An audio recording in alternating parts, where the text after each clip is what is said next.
In today's video, I'm going to walk you through my simple lighting setup and camera settings to achieve a shot like this.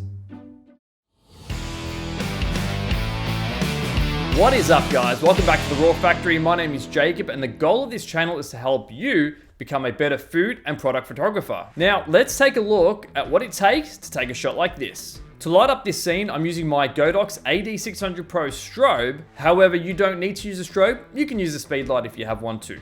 The modifier that I'm using is a 120cm softbox umbrella with one layer of diffusion. Now, I do love an umbrella for on-location shoots as they're just much easier to pop in and pop out, just kind of like a normal umbrella, and not having to think about carrying a big softbox that can't be broken down on location. It is such a headache having to carry it. So if you're doing on-location shoots, think about buying an umbrella.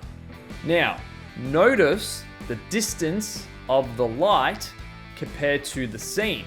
I've done this because the further the light, the more it allows light to spread over my scene, creating a nice, evenly lit surface. My strobe light power is at 1/2. For my camera settings, I'm at a shutter speed of about 1/200th of a second. Now 1/200 blocks out all light except the flash. For my aperture, or f-stop, depending what you want to call it, I'm at 6.3, and my ISO is kept at 100. For my choice of lens, I'm using a 35mm lens prime. I do love my primes, and you can use a 50mm as well. I mean, I just have the luxury of having the 35, meaning I don't have to raise my hand super high up, where the 50mm, you know, I do like a 50mm, but you're gonna have to go way up high and, you know, could injure your back or whatnot, you know? So think about that, people.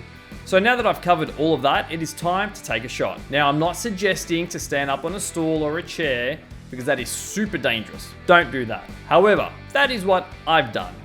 But I'm not suggesting it and I'm not recommending it. Do it at your own risk, people. But seriously, do it at your own risk.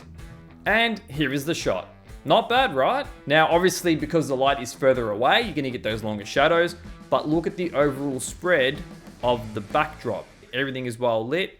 It looks fabulous. Well, that is all from me today, guys. I hope you enjoyed this video. If you got something out of it, give it a like, give it a comment, subscribe if you haven't. And remember, guys, don't wait. Make something creative today.